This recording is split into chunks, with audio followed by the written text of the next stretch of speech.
اللہ اللہ اللہ اللہ۔ تمام تعریفیں، حمد اور ثنا اللہ تبارک و تعالیٰ کے لیے۔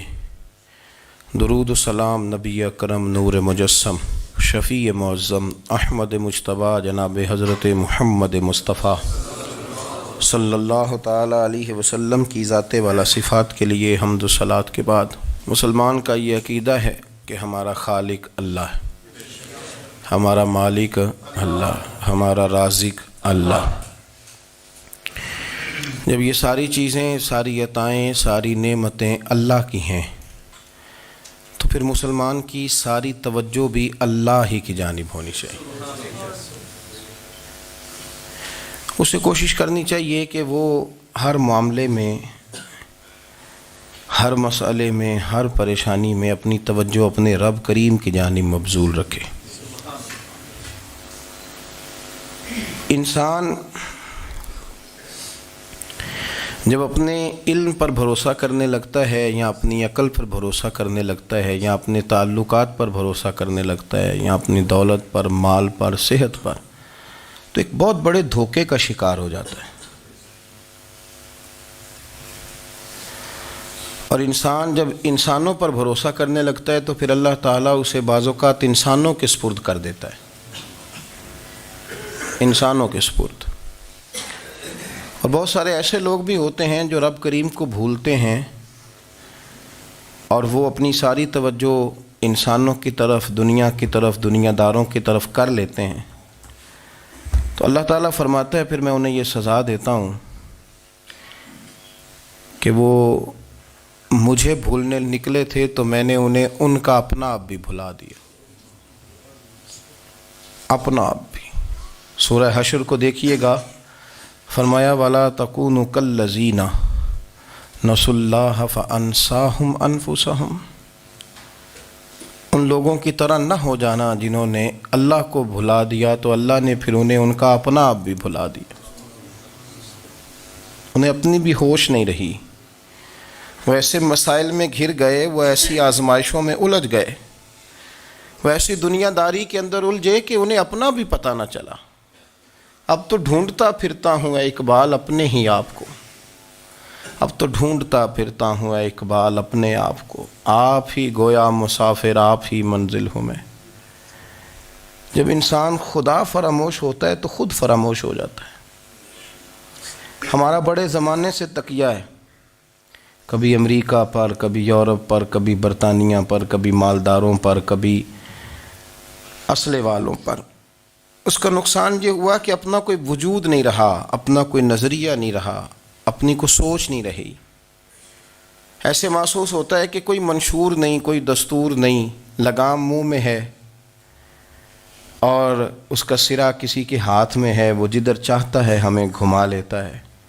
اللہ فرماتے ہیں یوں نہ ہو جانا کہ تم رب کو بھلا دو اور پھر تمہیں اپنا آپ بھی بھول جائے۔ اولئک ھم الفاسقون، فرمایا یہ وہ لوگ ہیں جو نافرمان ہیں اللہ کے، یہ نافرمان ہیں۔ جب یہ نظریہ بن گیا، جب یہ ذہن بن گیا کہ پیدا اللہ نے کیا ہے، دینا اللہ نے ہے، عطا کرنے والا اللہ ہے، نوازنے والا اللہ ہے، تو پھر ساری توجہ دنیا داروں کی طرف رکھنا، میں اللہ والوں کی طرف توجہ رکھنے کا قائل ہوں، میں وہ سمجھتا ہوں، ہم اس چیز کے قائل ہیں، لیکن وہ بھی کوئی آستانہ ہے کہ جہاں حق مرشد کا نعرہ تو بڑا لگے پر رب کا نام ہی نہ سننے کو ملے۔ یہ بھی کوئی بات ہوئی کہ جہاں یہ تو نعرہ زور سے لگے کہ جیوے جیوے مرشد جیوے، لیکن استغفار کا درس ہی نہ ملے۔ جہاں ہر وقت یہ بتایا جائے کہ یہاں آ گئے تو بچ گئے، کیسے بچیں گے؟ میرے رسول پاک علیہ السلام کا دروازہ سب سے بڑا دروازہ ہے، حضور کا دروازہ سب سے بڑا دروازہ ہے، لیکن میرے دوستو یاد رکھنا، نبی پاک علیہ السلام نے بھی لوگوں کو جب رستہ دکھایا ہے تو رب کریم کا رستہ دکھایا ہے، اللہ کا رستہ دکھایا، اللہ کریم کا رستہ دکھایا، لوگوں کو رب کی طرف توجہ کرائی۔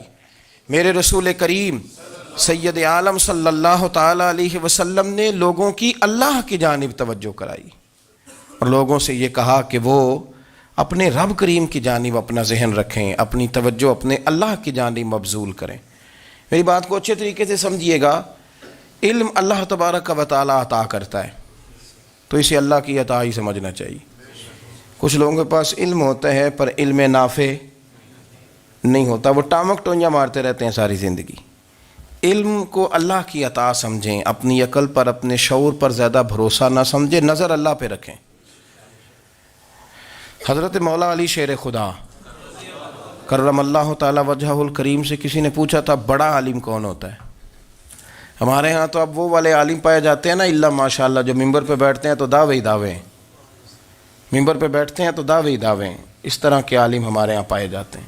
وہ ہر بات میں دعویٰ کرتے ہیں، میں یہ کر دوں گا، میں وہ کر دوں گا۔ یہ مزاج علماء کا نہیں۔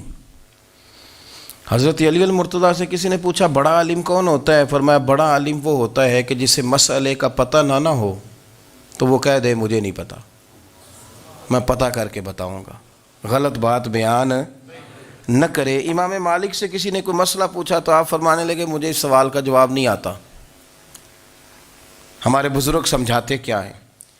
وہ کہنے لگا آپ اتنے بڑے امام ہیں تو اس سوال کا جواب نہیں آتا۔ آپ فرمانے لگے اگر مجھے ہر سوال کا جواب آتا پھر تو میں خدا ہوتا، مجھے ہر سوال کا جواب نہیں آتا، مجھے تو اتنا آتا ہے جتنا میرے رب نے مجھے عطا کر دیا ہے۔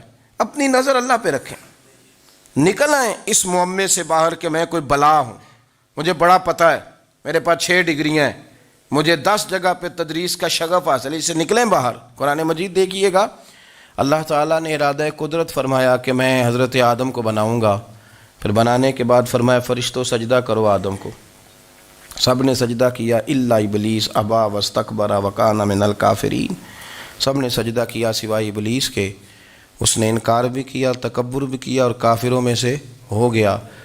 تو یہ جب اللہ تعالیٰ نے سجدہ کرایا تو کیسے کرایا؟ اللہ تبارک و تعالیٰ نے نا حضرت آدم کو علم سکھایا خود، وعلم آدم الاسماء کلہا، خود اللہ فرماتے ہیں کہ میں نے جناب آدم علیہ السلام کو تمام اشیاء کے نام سکھائے، سب اشیاء کے نام سکھائے۔ تو وہ چیزیں پھر میں نے نا، اللہ فرماتے ہیں میں نے فرشتوں پہ پیش کی، میں نے کہا کہ بتاؤ ان کے نام کیا ہے، تو فرشتوں نے جو جواب دیا وہ سمجھنے والا ہے۔ اللہ نے چونکہ خود علم سکھایا تھا حضرت آدم کو، جناب آدم سکھایا تھا، لیکن فرشتوں کو نہیں سکھایا تھا۔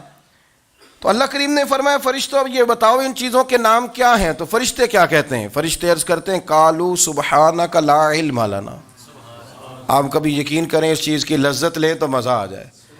کہا قالوا سبحانک، کہنے لگے تو پاک ہے، قالوا سبحانک، کہنے لگے تو، بھئی آدم علیہ السلام کو نام سکھا لیے، پھر فرشتوں کے سامنے وہ چیزیں پیش کر کے کہا ان چیزوں کے نام بتاؤ، تو فرشتے کیا کہتے ہیں؟ کہتے ہیں قالوا سبحانک، تو پاک ہے، لا علم لنا، ہمارے پاس کوئی علم نہیں، الا ما علمتنا، ہمیں تو اتنا پتہ ہے جتنا تو نے ہمیں سکھا دیا ہے، ہمیں تو اتنا پتہ ہے جتنا تو نے ہمیں، لا علم لنا، ہمارے پاس کوئی علم نہیں ہے، اتنا ہی پتہ ہے جتنا تو نے ہمیں سکھا دیا ہے، اس سے زیادہ ہمارے پاس علم۔ اور یہ کیوں تو نے ہمیں جتنا سکھایا اتنا پتہ ہے؟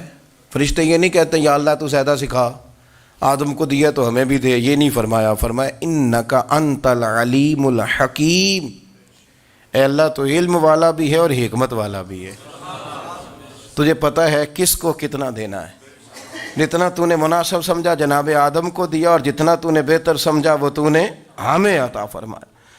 تو اگر آپ کے پاس علم ہے، کہیں نالج ہے، تو اس کو اللہ کی عطا سمجھیں۔ ہمارے ہاں بہت سارے لوگ بن کے بیٹھ جاتے ہیں، میں اکثر کہتا ہوں کہ پھر وہ دعوے کرتے ہیں میرے علاقے والے جاہل ہیں، میرے شہر والے جاہل ہیں، میرے خاندان والے پڑھے نہیں۔ یہ آپ کا دعویٰ ہے، یہ آپ کو خراب کر دے گا۔ ہم نے بہت سارے ایسے لوگ دیکھے جو بہت بڑے عالم تھے، لیکن اللہ جب لینے پہ آیا تو عقل ہی لے گیا، شعور ہی چلا گیا، حافظے ختم ہو گئے۔ آپ دیکھتے ہیں بڑھاپے میں کچھ لوگ ایسے ہوتے ہیں کہ جن کو یہ بھی یاد نہیں رہتا کہ میرا نام کیا ہے، میں کہاں ہوں، مجھے کدھر جانا ہے۔ تو اس وقت سے اللہ کی پناہ مانگیں اور اپنی نظر اپنے رب کریم کی جانب رکھیں، اللہ کی جانب اپنی نظر کو مبذول رکھیں۔ دوسری بات، علم کے بعد ایک چیز آتی ہے جس کا نام ہے ہدایت، جس کا نام ہے تقویٰ، جس کا نام ہے پرہیزگاری، جس کا نام ہے عمل، عبادت، ریاضت، یہ بھی اسی وقت ہی نصیب ہوتی ہے جب میرا رب کریم نصیب فرما دیتا ہے۔ ہم نے نا نیکی کا اپنا اپنا سٹیٹس بنا لیا ہے، اپنا اپنا معیار بنا لیا ہے۔ کچھ لوگ کہتے ہیں کہ جناب مسجد میں سیمٹ کا توڑا دینے سے بہتر ہے کسی غریب کو آٹے کا تھیلا دے دو۔ اب اس نے اپنا مزاج بنا لیا نا نیکی کا، اس نے اپنا سٹیٹس بنا لیا ہے۔ میرا یہ سوال ہے کہ نبی پاک صلی اللہ تعالیٰ علیہ وسلم جب مدینہ شریف آئے تھے تو حضور نے سب سے پہلے غریبوں میں آٹا تقسیم کیا تھا کہ سب سے پہلے مسجد بنائی تھی؟ کیا عجیب لوگوں کا رنگ ہے، اپنی مرضی کی ہدایت، اپنی مرضی کا تقوی، اپنی مرضی کا معیار۔ مسجد کوئی بڑا چھوٹا خطیب بھی میری طرح کا ہو نا تو وہ مسجد میں بیٹھ کے جب نبی پاک کی بات کرتا ہے تو کہتا ہے میرے رسول پاک غریبوں کا سہارا بن کے آئے۔ وہ غریبوں کی بات کرتا ہے، مسکینوں کی، لاچاروں کی، کمزوروں کی بات۔ تو مسجد ہی تو وہ ادارہ ہے جہاں سے غریبوں کی بات ہو رہی۔ تو اب لوگوں نے غریب کو اور مسجد کو لڑانا شروع کر دیا، اس کو لڑاؤ کہ مسجد میں پیسے دینے سے بہتر ہے آپ غریب کو آٹے کا تھیلا دے دیں۔ آپ یہ کیوں نہیں کہتے کہ مسجد میں بھی آپ توڑا دیں ایک سیمٹ کا اور ساتھ غریب کو بھی خدمت کریں؟ یہ کیوں نہیں تقویٰ؟ اپنی اپنی مرضی کا مزاج، اپنی اپنی۔ کچھ لوگ کہتے ہیں چھوڑو جی، ساری زندگی انسان نماز پڑھتا رہے اور پھر گالیاں بھی دیتا رہے، بندہ داڑھی بھی رکھ لے اور جھوٹ بولنا بھی نہ چھوڑے۔ تو یہ آپ نے اپنے پاس سے تقوی کا معیار بنایا ہے۔ گالی دینے کا گناہ ہے اور داڑھی رکھنے کا ثواب ہے۔ تو اگر آپ داڑھی رکھے ہوئے ہیں اور آپ کوئی غلطی کر رہے ہیں تو اس سے آپ کی داڑھی کا ثواب ختم، اللہ کرے آپ کو سمجھ آئے میری بات کی۔ آپ کوئی غلطی کر رہے ہیں، داڑھی کا ثواب اس سے ختم، وہ اپنی جگہ پہ قائم ہے چیز۔ اپنی مرضی کا کیوں تقوی کا معیار بناتے ہیں؟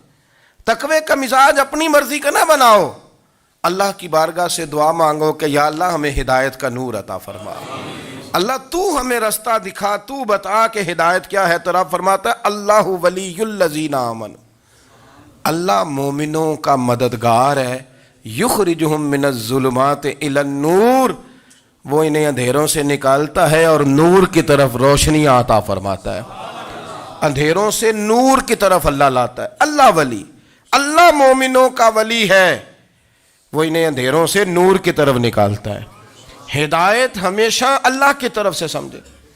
جب وہ نماز کی توفیق دیتا ہے تو اپنے فضل سے دیتا ہے، جب وہ ذکر کی توفیق دیتا ہے تو اپنے فضل سے۔ ہم سمجھتے ہو جی فلانا نہیں پڑھ رہا بڑا بیوقوف ہے، فلانا نہیں پڑھ رہا، تو تم کیا اپنی عقل کے زور پہ پڑھ رہا ہے؟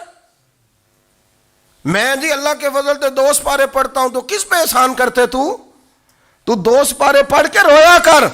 کہا اگر مالک تو بڑا قریب نہیں، بڑے لوگ ہیں جن کو پورا قرآن حفظ ہے پر انہیں پڑھنے کی توفیق نہیں، تو انہیں فضل کیا اور مجھے توفیق دے دی ہے پڑھنے کی۔ رویا کر، پڑھ کے رویا کر، راتی ساری کر کر زاری، او نیند اکھاں تھی توندے تے فجرے اوہی گناہگار کہاون سب تو نیوے ہوندے۔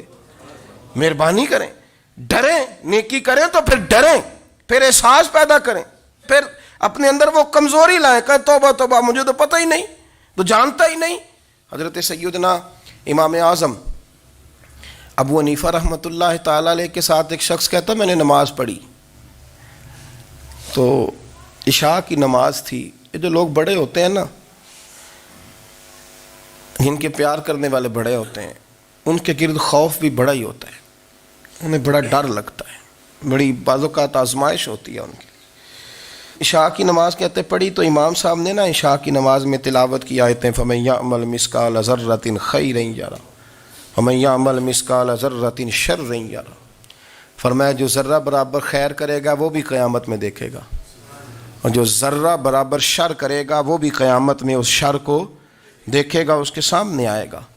تو وہ شخص کہتا ہے کہ سارے لوگ نماز پڑھ کے چلے گئے تو امام صاحب رحمۃ اللہ علیہ نے اپنی داڑھی پکڑی، رو رہے ہیں، کہتے ہیں وہ ذرہ برابر نیکی کا بدلہ دینے والے، وہ ذرہ برابر شر پہ سزا دینے والے، میری سفید داڑھی کو دیکھ مالک، میرے ذرے ذرے سامنے نہ لانا، لوگ تو میری بڑی قدر کرتے ہیں دنیا، میں تو بڑا پہچانا جاتا ہوں، لوگ تو میری راہوں میں پھول لیے کھڑے ہوتے ہیں، مجھے بڑا نوازتے ہیں، قیامت میں رسوا نہ کر دینا، میرے لیے مشکل ہو جائے گی۔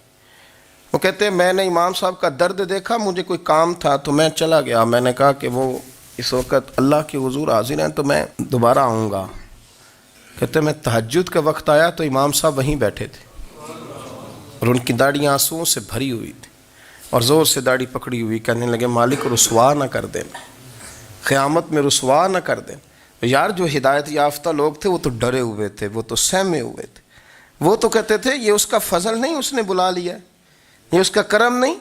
حضرت باعزید بستامی کسی کافر کو دیکھتے تو رو پڑتے, کہتے مالک تو کتنا قریب ہے, یہ بے ایمان رہ گیا, تو نے اپنے فضل سے مجھے اپنے نبی کا غلام بنا لیا. وہ رو پڑتے. یہاں تو لوگوں کا دعویٰ ہی بڑا ہے. نمازی اللہ خیر فرمائے وہ تو دوسروں کو گھورتا ہے, وہ کہتا ہے جنت کا میں مالک ہوں, کنجیاں میرے پاس ہیں, میں کسی اور کو گھسنے نہیں دوں گا. اور اگر 2-3 حج کر لے تو پھر تو وہ کہتا ہے کہ اب میرے سے پوچھ کے لوگ جنت میں جائیں گے معاذ اللہ.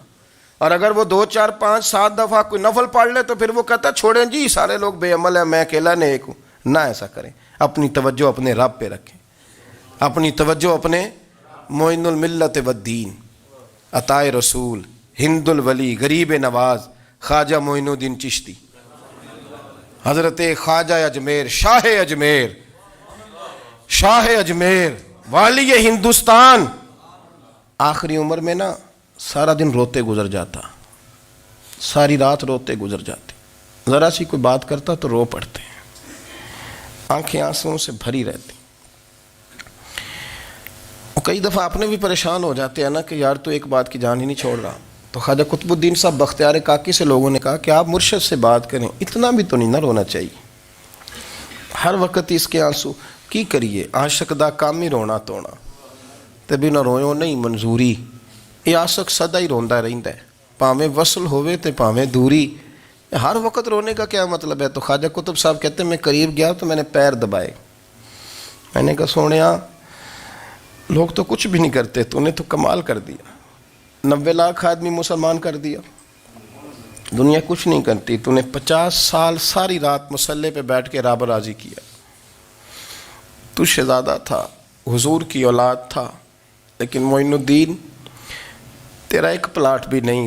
تو نے طالب علم پالے, انہیں غریبوں کو دیا, تو نے نوازا, کوئی شے نہیں تیرے پاس, ہر چیز تو نے. ساری رات روتے ہو, سارا دن روتے ہو. تو خواجہ قطب الدین صاحب کہتے ہیں میں نے جب عرض کیا تو خواجہ صاحب مجھے گلے لگا لیا, چیخ مار کے روئے. کہنے لگے قطب الدین پتر داڑھی سفید ہو گئی, جانے کا وقت آ گیا. جو تو نے نیکیاں گنوائی ہیں وہ ہیں صحیح میرے پاس, پر یار کی بارگاہ میں پیش کرنے کے قابل ایک بھی نہیں. تو بارگاہ تو دیکھ کتنی بڑی ہے, رسول کریم کی بارگاہ میں پیش کرنے کے قابل ان میں سے ایک بھی نہیں. تو آستانہ دیکھ کتنا بڑا ہے, کیا پیش کروں گا, کیا عرض کروں گا حضور کی بارگاہ میں, کس طرح. وہ یار جو بڑے تھے وہ تو ڈرے ہوئے تھے, سہمے ہوئے تھے, وہ تو بڑی آزمائش میں تھے. لیکن میرا اور آپ کا رٹا 2 نمازیں پڑھ کے 6 نمازوں کا دعویٰ کرنا اور لمبی چوڑی کہانیاں بنانا اور اپنے منہ سے اپنی تعریفیں کرنا, اس سے تھوڑا باہر آئیں. رزق بھی میرا اللہ ہی دیتا ہے, علم بھی اللہ دیتا ہے, رزق بھی. بڑے بڑے فقیروں کو مالدار ہوتے دیکھا, بڑے بڑے مالداروں کو فقیر ہوتے دیکھا. بڑے بڑے, میرے ایک بڑا سخی قسم کا سجن ہے, بڑا پیارا ہے, میں اسے سخی مانتا ہوں. میں نے اپنی پریشانیوں کے دنوں میں بھی اس شخص کو سخی دیکھا. ایک دن رات کو مجھے ٹیلی فون کر کے کہنے لگا کدھر ہو؟ میں نے کہا میں گھر ہوں. نہیں اکثر سفر میں ہوتے ہو نا؟ اور میں نے کہا طبیعت کیسی ہے؟ ٹھیک ہے, بس حال چال پوچھنا تھا. میں نے سمجھائی, میں نے کہا یار یہ کوئی مسئلہ ہے, ورنہ رات کے 2 بجے کوئی حال پوچھنے کو فون تو نہیں نہ کرتا, کوئی مطلب ایسا تو مسئلہ نہیں نا. تو میں نے بیک کال کی, میں نے کہا یار میری بات سن, مسئلہ کیا؟ کہ نہیں کچھ نہیں دل کر رہا تھا. میں نے کہا میری گل سن, رہے ہیں اسی 4-5 سال کٹھے, میں تین جاننا, اصل بات کر. کہنے لگا مکان بھی بڑا ہے, سارا کچھ ٹھیک ہے, پر وہ بڑا ہی بے نیاز ہے. کچھ حالات اس قسم کے آ گئے ہیں کہ لوگوں کو بتاؤں بھی تو لوگ ماننے کو تیار نہیں. زیادہ نہیں, مجھے نا تھوڑے سے پیسوں کی ضرورت ہے, کوئی 15-20 ہزار اگر مل جائیں میری ضرورت. آپ یقین کریں میں روتا رہا ساری رات. میں نے کہا مہربانہ تیرا کس طرح کریں گے, اس سے لے کے زمانہ استعمال کرتا تھا, پر بے پرواہی ویکھ نہ سجڑ دی, جتھے کسے دی پیش نہ جاوے انہیں تاجا والے در در رولے تے منگتے ہیں تخت بٹھاوے. سجنا کسے نو کارا مل دئی کوئی کعبے خالی آوے. واللہ خیر الرازقین. وہ کہتے تو دائیں بائیں نہ جا، رزق تو تجھے میں دوں گا، میں ہوں بہتر رزق دینے والا. بڑے بڑے بادشاہ، بڑے بڑے شہنشاہ، بڑے بڑے لوگ، ہاتھوں میں کاسے، فقیریاں. ام ربیعہ کہا کرتی تھیں، بڑی نیک اور صالح خاتون تھیں. وہ کہتی ہیں کہ میں نا بڑے امیر آدمی کی بیوی تھی، اپنے شوہر کے ساتھ چھت پہ بیٹھی تھی تو نیچے فقیر مانگنے والا آیا. اس نے بڑے درد سے صدا کی تو میں نے اپنے شوہر سے کہا کچھ دے دیں. کہا دفع کر، ان لوگوں نے دھندا بنایا ہوا ہے. کہتی میں میکے سے بھی بڑا مال لے کے آئی تھی، میرے ماں باپ بڑے امیر تھے تو میں نے نا چوری اپنے خامہ سے نظر بچا کے باتھ روم جانے کے بہانے گئی اور نیچے جا کے 5 دینار میں نے اس فقیر کی ہتھیلی پہ رکھے. کہتے اس نے 5 دینار دیکھے، پھر میری طرف دیکھا تو میں نے اس کی آنکھوں میں آنسو چمکتے دیکھے. کہنے لگے بی بی رب تیرا بھلا کرے، میں 3 دنوں کا بھوکا ہوں. کہ وہ چلا گیا.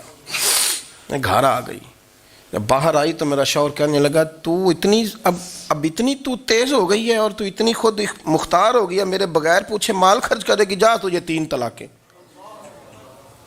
کہتی میں بالدار اور وزادار باپ کی بیٹی تھی، طلاق لے کے گھر آئی تو میرا باپ ٹوٹ گیا، چارپائی پہ چلا گیا. اوہو یہ کیا بن گیا. کہتی بڑی تکلیف رہی. 1-2 سال کے بعد میرے ابا نے میری شادی کر دی. اب جس شوہر کے پاس گئی وہ بڑا نیک تھا، پرہیزگار تھا، اللہ نے بہترین صلہ دیا. کہتی چھت پہ بیٹھی تھی، دروازے پہ فقیر آیا تو میں نے شوہر سے کہا کچھ دے دوں. کہنے لگا 5 نہ دینا، 15 دینا، 20 دینا. میں فقیر ہوں، میں نے فقر سے دولت دیکھی ہے، اسے خالی نہ لوٹانا. کہتی ہے کہ میں نیچے گئی اور جب میں نے اس کی طرف دینار بڑھائے تو میری چیخ نکلی، پیسے پھینک کے میں بے ہوش ہو کے گری. میرا شوہر نے آ کے اٹھایا، اندر لے گیا، پانی منہ پہ چھڑکا. کہنے لگا تجھے کیا ہوا؟ کہنے لگی یہ جو مانگنے آیا یہ میرا پہلا شوہر تھا، وہی تھا جو کہتا تھا کہ تو 5 دینار دے آئیے، جا تجھے 3 طلاقیں. پڑھو نا حدیث پاک. میرے نبی پاک علیہ السلام نے فرمایا ایک بندہ گنجا تھا. گنجا کوئی ترتیب آگے پیچھے ہو جائے تو مفہوم کے لحاظ سے، لیکن میں مفہوم اس کا واضح کرتا ہوں. ایک گنجا تھا، کوئی شے نہیں تھی، سر پہ بال بھی نہیں تھے، رویا کرتا تھا. اللہ تعالیٰ نے فرشتے کو بھیجا، تجھے کیا چاہیے؟ تو کہنے لگا بال آ جائیں اور تھوڑا مال آ جائے. فرشتے نے ہاتھ پھیرا تو بال بھی آ گئے تو بکریاں بھی آ گئیں، لائنیں لگ گئیں، مال ہی مال ہو گئے. دوسرے کے پاس گیا، وہ کوڑا تھا. اس کو جا کے کہا کیا چاہیے؟ کہنے لگا شفا ہو جائے اور کچھ اللہ تعالیٰ آسانی کر دے. شفا بھی ہو گئی، گائیں بھی دے دی، بھینسیں بھی دے دی، مال ہی مال ہو گئے. پھر ایک کے پاس گیا، وہ اندھا تھا، تجھے کیا چاہیے؟ اس نے کہا آنکھیں مل جائیں اور کچھ ساتھ اللہ مال دے دے. اونٹ ہی اونٹ ہو گئے. جب بڑا نواز دیا تو پھر مالک نے امتحان لینے کا ارادہ کیا. یاری تیری سونا ہے پر آزمائشاں بھی تیریاں اگ. آزمائشاں تیریاں، صحیح کہہ رہا ہوں، آزمائشاں تیریاں، یاری تیری سونا ہے پر آزمائشاں تیریاں. یہ سونا پرکھیا جامدائی پہلو نال لگاں دے لگ. اللہ نے فرمایا آزمائش کرو. سب سے پہلے گنجے کے پاس آئے، اسے کہا اللہ کے رستے میں کچھ دیکھا نہیں لگا، میرے خرچے ہی بڑے.